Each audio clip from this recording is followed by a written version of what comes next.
ქალწულო როგორ ხარ? მოდი დავუკავშირდეთ ჩვენს ენერგიებს. მე დავიწყებ ამ კითხვას მიზიდულობის კანონის გზავნილით. რისი თქმა სურთ ჩვენს მეგზურებს ამ გზავნილის მეშვეობით, ქალწულო?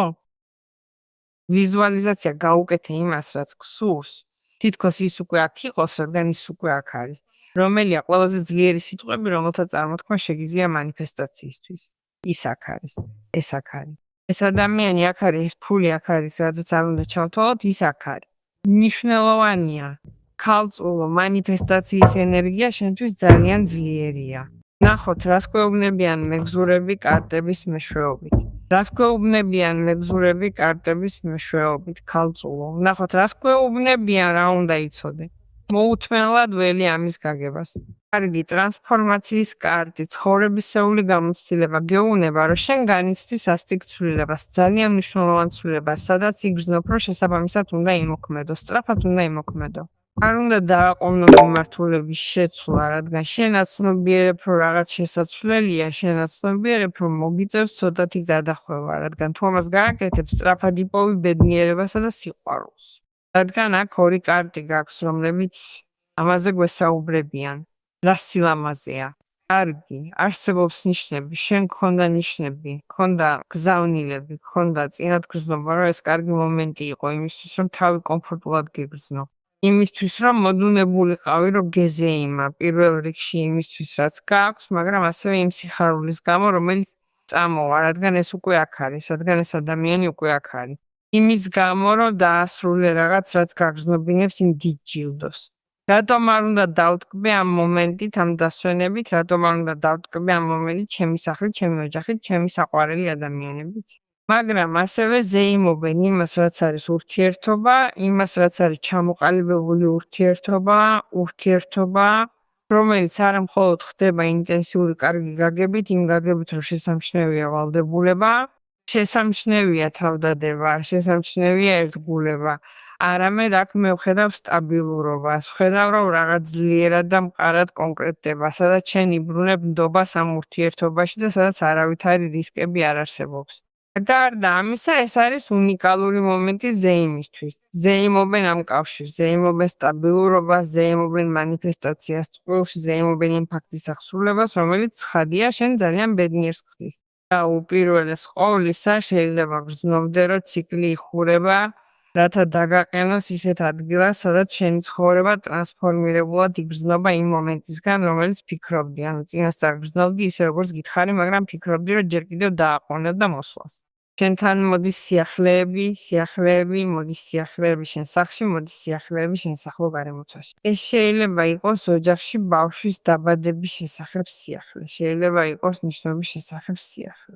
შეიძლება იყოს შენი სიახლე, რომელსაც შენ რა თქმა უნდა გაუზიარებ შენ სახლო გარემოცვას, რომ შენი სასიყვარულო ურთიერთობა ლაგდება, რომ შეიძლება ამ ადამიანმა დაგპატიჟოს თანაცხოვრებაზე, ვალდებულებაზე.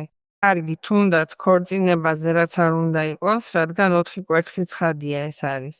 ქორწილი, ზეიმი, შეხვედრა. და ეს ძალიან საინტერესოა, რადგან ისინი უკან ტოვებენ კონფლიქტს, ზურგს აქცევენ იმას, რაც მათ ზღუდავდა ბედნიერების ამ მომენტამდე მისასვლელად. ამიტომაც არის ამდენი ცვლილება, ამიტომაც არის ცვლილებები, რომლებიც უეცრად ან მოულოდნელად იგრძნობა, მაგრამ აუცილებელია. ქალწულო, რათა გაეწიოს სიყვარულისა და ბედნიერების ამ ენერგიებს. ასევე ეს არის პირადი ტკბობის მომენტი, რადგან შეიძლება შენ საერთოდ არ იყო წყვილის თემაზე. შეიძლება ამ მომენტში სულ სხვა რამეზე ფიქრობდე, რომ უკვე გადიოდე ასეთ უეცარ, ძლიერ და მნიშვნელოვან ცვლილებებს და გინდოდე შენთვის დრო გამონახო. ეს არის მოდუნების მომენტი. ეს არის მოდუნების მომენტი რაღაცის დასრულების შემდეგ, რაც შეიძლება იყოს თუნდაც პროექტი, მცირე არ დადეგები, შაბათ კვირის გაქცევა, მაგრამ ასევე ეს არის მომენტი, რომ იყო ცოტა უფრო აქტიური იმ კუთხით, რაც შეიძლება იყოს სოციალურად, არა შეხვედრებში, მეგობრებთან შეხვედრებში.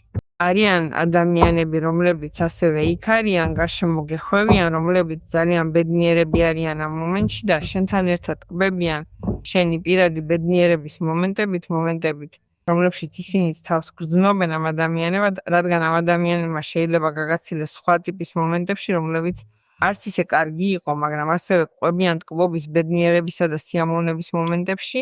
იცოდე, რომ ისიც ისე იგრძნობა, როგორც თვით დაჯილდოება, არა?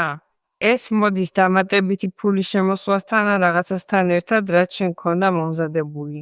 ხო, რაღაცას დაასრულებ, არა? თითქოს ეს შენ წინასწარ დაგეგმე და იფიქრე, რომ ერთხელ როცა ამას დაასრულებდი და ეს ისე გამოგივიდოდა, როგორც შენ თვლი, რომ შესანიშნავი გზა იზეიმებდი. არიან სხვა ადამიანებიც, ვინც შენთან ერთად ზეიმობენ. ასე რომ ეს არის მომენტი, რომელიც ქალწულისთვის დალოცულად იგრძნობა. მიუხედავად იმისა, რომ იმავდროულად შენს ცხოვრებაში ხდება მნიშვნელოვანი და არსებითი ცვლილებები. როგორც გითხარი, შენ წინასწარ გრძნობდი ამას, ხოლო მაღალი მღვდელმსახურის კარტი გვეუბნება, რომ შენს ინტუიციას ცოტა უფრო მეტად უნდა ენდო, ვიდრე ამას აქამდე აკეთებდი. ის ასევე გეუბნება, რომ საკმარისად ჭკვიანი იყავი იმისთვის, რომ მთელი ეს პროცესი გაგეძლო. პროცესი მთავრდება, ის დასასრულს უახლოვდება, ნელ-ნელა იხსნება გარკვეული რაღაცები, არა მხოლოდ ის რაღაცები, რასაც ინტუიციით გრძნობდი, არამედ რაღაცები, რასაც გვერდს უვლიდი გამოაშკარავდება. შეიძლება გამჟღავნდეს დიდი საიდუმლო, შეიძლება ჭეშმარიტება გამოვიდეს სინათლეზე, შეიძლება საკმარისად უნარიანი იყო იმისთვის, რომ გამოიყენო სიბრძნე, გამოიყენო ეს ცოდნა, გამოიყენო გამოცდილება სიტუაციაში, რადგან უნდა აჩვენო, რომ უნარი შესწევს თავი და აღწიო ნებისმიერ პირობითობას ან შეზღუდვას, რომელიც არ გაძლევს იმის საშუალებას, რომელიც არ გაძლევს საშუალებას იმოქმედო იმის შესაბამისად, რაც გითხარი კითხვის პირველ სტრიქონში, რადგან ის კარტის ზემოთ არის, ეშმაკის კარტის გვერდი. იცოდე, რას გრძნობ? სიფრთხილე იმ ნეგატიურ ენერგიებთან, რომლებიც შეიძლება გამოყენებული ყოფილიყო რაიმე სახის, კარგი, მაგიისთვის, არა? ესე იგი, სიფრთხილე ამასთან, რადგან მეუბნება, რომ ამის მიღმა შენ უკვე გრძნობდი ამას და რომ შენ უკვე იმოქმედე. ეს ზოგს აეხმიანება, ზოგმა უკვე იმოძრავა, უკვე გააკეთეს ის, რაც უნდა გაეკეთებინათ, უკვე გააკეთეს თავიანთი წმენდა, უკვე გაითვალისწინეს ის, რაც უნდა გაეკეთებინათ, მაგრამ ევოლუციური შეგნებული და ჭკვიანი ადგილიდან. მე უნდა გითხრა, რომ ქურუმის კარტი უკაცრავად ეშმაკის კარტი გესაუბრებიან იმ მოთმინებაზე, რომელიც შენ გამოიჩინე იმის წინაშე, რაც შეიძლება ყოფილიყო ასევე სიტუაცია, რომელშიც შენ თავს მანიპულირებულად ან დაუცველად გრძნობდი, სადაც შენ გრძნობდი შიშს, სადაც რაღაცნაირად გრძნობდი, რომ თუ შენ გამოხვიდოდი ამ სიტუაციიდან, გათავისუფლდებოდი ამ სიტუაციიდან, შენი ცხოვრება არ იქნებოდა ცხადია, ის რაც არის, ის რაც ხდება, არა? კარგი. იქ არის დიდი სიტუაცია, რომელიც ამ ყველაფერს აბრუნებს, არა? ამიტომაც რაღაც იშლება და რაღაც სხვაგვარად გეჩვენება, რათა შენ მიხვდე, რომ მართლაც სწორად მოიქეცი და რომ ნამდვილად შეგიძლია თავი დააღწიო ამას უფრო შეგნებული გზით, არა? ნახოთ, შეხედე რა საინტერესოა. ვინც არ არის წყვილში, ვინც არ არის წყვილში, გვაფრთხილებს, რომ მოდის ადამიანი, რომელიც ძალიან მიგიზიდავს, რადგან ის გარდა ამისა, ეშმაკის კარტის გვერდით არის. ადამიანი, რომელიც მიგიზიდავს, რადგან ეს ადამიანი მაგნიტურია, ჯადოსნურია. ამ ადამიანს შეუძლია იმუშაოს ენერგიებთან, ამ ადამიანმა შეიძლება რაღაცნაირად ძალიან მიიპყროს შენი ყურადღება თავისი პირადი მაგნეტიზმით, რომელიც მისი ბუნებიდან გამომდინარეობს. და ასევე ძალიან მიგიზიდავს კანის დონეზე. ფიზიკურად დიდია ქიმია თქვენს შორის. მალე შეძლებ ასევე თავი იგრძნო მიჯაჭვულად ამ ადამიანის არსით, ამ ადამიანის სიბრძნითა და მთლიანობით. ასევე ეშმაკის ეს ბარათი გვეუბნება, რომ უნდა შეინარჩუნო ორმაგობა, არა? რადგან დიდ ქურუმქალი არის საკუთარ თავთან თანხვედრა, სიბრძნე და სხვა ადამიანებთან დაკავშირების ან მათი შეკავების უნარი. და ასევე გაქვს მანიფესტაციის დიდი ძალა. შენ აგვარებს საქმეებს დიდი ძალის ხმების გარეშე, თუმცა შენ შეიძლება გეჩვენებოდეს, რომ არა. მაგრამ ის ასევე გვეუბნება იმის შესახებ, რომ პატივისცე გარკვეულ ადამიანებს, რომლებიც შეიძლება არ არიან, ასე ვთქვათ, შენს ევოლუციაში, რომლებიც უფრო მეტად მიჯაჭვულნი არიან ეგოს, ან უფრო მეტად მიჯაჭვულნი არიან მატერიალურს. ეს ცუდი არ არის, რადგან ეშმაკი ჩვენ აგვათავსებს ასევე გაძლიერების უსაფრთხოების კონკრეტულად ძალაუფლების ადგილას.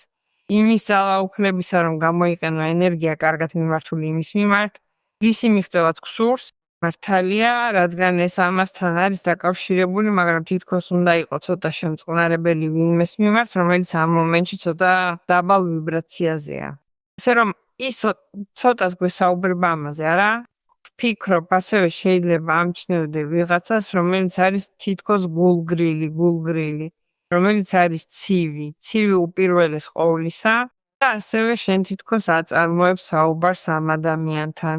საკმაოდ საინტერესო, სადაც საქმეები ლაგდება. რადგან შენ აქ თითქოს დრო გამოგაქვს იმისთვის, რომ დაალაგო ის, რასაც ეს ადამიანი გეუბნება. ეს არის ადამიანი, რომელიც შენ ასევე გაინტერესებს. მაგრამ ამის მიღმა ეშმაკის კარტი არის კარტი, რომელიც ასევე გვეუბნება, რომ წყვეტ კავშირს პირობითობებთან, წყვეტ შეზღუდვებს, წყვეტ ნეგატიურ ენერგიას. ეს სიტუაცია, თუ ჩვენ ვსაუბრობთ ნეგატიურ ენერგიაზე, რომელიც შენს წინააღმდეგ იქნა გამოყენებული, შენ საკმაოდ გამოფიტული ან საკმაოდ გამოფიტული დაგტოვა. რადგან ეს არის 4 ხმალი გაფიქრებინებს ბევრს, რადგან შეიძლება ასევე ისე მოხდეს, რომ გაირკვეს, რომ ქალწულმა კონკრეტულად აღმოაჩინა, ვინ არის ის ადამიანი, ვინც ზიანი მიაყენა ენერგეტიკულად გეუბნები, არა და გაფიქრებინებს ბევრს, არა იმის შესახებ თუ როგორ მოიქცა ის ადამიანი, რომელსაც შენ ენდობოდი და ასე შემდეგ. მაგრამ 4 ხმალი არის კარტი, რომელიც გვეუბნება, რომ შენ გამზადებენ რაღაც განსხვავებულისთვის. ამიტომაც იბრუნებ ენერგიას. უნდა დაიწყო იმის გაცნობიერება, რომ აუცილებლად იცხოვრებ ცვლილებას, რომელიც შეცვლის შენს რეალობას. ამიტომ სტრესის ჭარბი რაოდენობა დასვენებით უნდა გადაფარო და უნდა იყო, როგორ გითხრა, საკუთარ თავთან უფრო მეტად ჰარმონიაში, რომ სიმშვიდე შეინარჩუნო და აღიდგინო ძალები. იყო უფრო შემწყნარებელი საკუთარი თავის მიმართ, უფრო მეტად პატივს სცემდე შენს ოცნებებს, პატივს სცემდე შენს კვებას და ემზადებოდე ისე, რომ აამაღლო ენერგია. რადგან როგორც გეუბნები, აქ ვხედავ, რომ შეიძლება გაცვეთილი იყოს ის ენერგეტიკული ველია რა. სწორედ ამიტომ არის 4 ხმალი. ნახოთ, რას გვეუბნება. ვაუ, რას გვეუბნება ტრანსფორმაციის ორაკული. ბედნიერება არის იღბლის ფორმა და არა აზროვნების. და სწორედ ეს მოდის შენთან, ბედნიერება, რომელიც ასევე იღბლად გარდაიქმნება და რომელიც მხოლოდ აზროვნება არ არის. ამ შემთხვევაში ეს რეალობაა. მოდი დავუკავშირდეთ ამ ენერგიას ქალწულო. ყველა კურთხევა შენ დღეს და მუდამ.